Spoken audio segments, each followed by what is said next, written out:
SIR আবহে যেখানে রাজ্য রাজনীতি উত্তাল, যে কিন্তু বিএলওর কি ভূমিকা রয়েছে সেই ভূমিকা নিয়ে উঠছে, ঠিক সেই সময় যেখানে আজ কোচবিহার জেলাতে মুখ্য নির্বাচন আধিকারিকের আসার কথা, ঠিক সেই প্রাককালে সেই সকালবেলাতে আমরা কিন্তু সেই খবরে নজর রেখেছিলাম। আমরা দেখছি যে সকালে মাথাভাঙ্গার খাটের বাড়ি এলাকাতে যখন বিএলও সেই এসআইআর এর করতে গিয়েছিল, ঠিক সেই সময় দাঁড়িয়ে কিন্তু বিজেপির যে বিএলএ এজেন্ট রয়েছে তাকে কিন্তু মারধর করা হয় এবং জুতোর মালা পরিয়ে কিন্তু হেনস্থার অভিযোগ উঠেছিল তৃণমূল কংগ্রেসের দিকে। এবং তার পরিপ্রেক্ষিতে বিজেপির কোচবিহার জেলার সাধারণ সম্পাদক মনোজ ঘোষ এবং বিজেপির নেতৃত্বরা পুলিশ ও মহকুমা প্রশাসকের কাছে কিন্তু অভিযোগ জানিয়েছে। মনোজ ঘোষ কিন্তু তিনি কি জানিয়েছেন, আমরা সেটা কিন্তু জানিয়েছেন যে তৃণমূল কংগ্রেস ভীত, তারা অবৈধ ভোটারদের বাঁচাতে চাইছে, তাদের কর্মীদের উপর আক্রমণ করা হচ্ছে। এর জবাবে বিজেপি দেবে বলেই তার দাবি। পাশাপাশি যেসব বিএলওরা এখনো তৃণমূল কংগ্রেসের হয়ে কাজ করছেন তাদেরও কটাক্ষ করেছেন তিনি।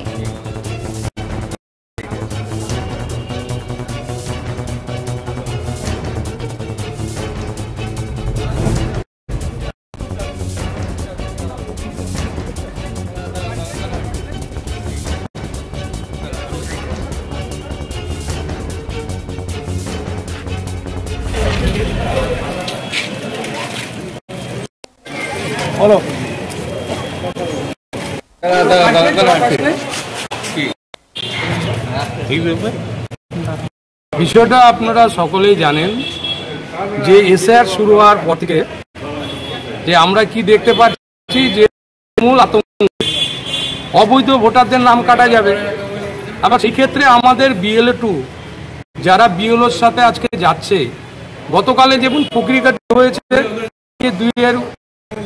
219 নম্বর বুথে আমাদের হচ্ছে বিএলএ 2 সম্মানীয় নিবারণ দাসকে তৃণমূলের হারমাদরা লাঞ্ছিত করে এবং তার মালা পরে।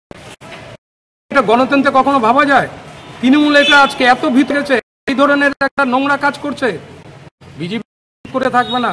যত জায়গায় কমপ্লেন জানানো হচ্ছে, নির্বাচন কমিশনকে কমপ্লেন জানানো হচ্ছে, আজকে এখানে কমপ্লেন জানানো হলো। এইভাবে যদি চলতে থাকে বিজেপি তার জবাব দেবে। আজকে যারা এই ঘটনা যখন কেন্দ্র সরকার একটা ব্যবস্থা নেবে তাদেরকে দেখবেন খুঁজে পাওয়া যাবে না। শাসক দলে থেকে বের হয়েছে। এইভাবে কি গণতন্ত্রকে হত্যা করা যাবে? আর কিছু বিএলও আছে যারা এখনো তৃণমূলের ঝান্ডা ধরে, প্রশাসন তাদেরকে এখনো বিএলও রেখেছে, তারা এই পক্ষপাতদুষ্ট কাজ, তারা যদি এখনো এটা করতে থাকে তাদেরও নেওয়ার জন্য বিজেপি প্রশাসনের কাছে যাচ্ছে এবং যাতে সরানো হয় সে ব্যাপারে আবেদন করা হচ্ছে। আজকে কোথায় অভিযোগ জানালেন? আজকে মহকুমা শাসকের দপ্তরে আমরা অভিযোগ জানালাম এবং এখানে আমরা বিরুদ্ধে যেন ব্যবস্থা নেওয়া হয়। এবং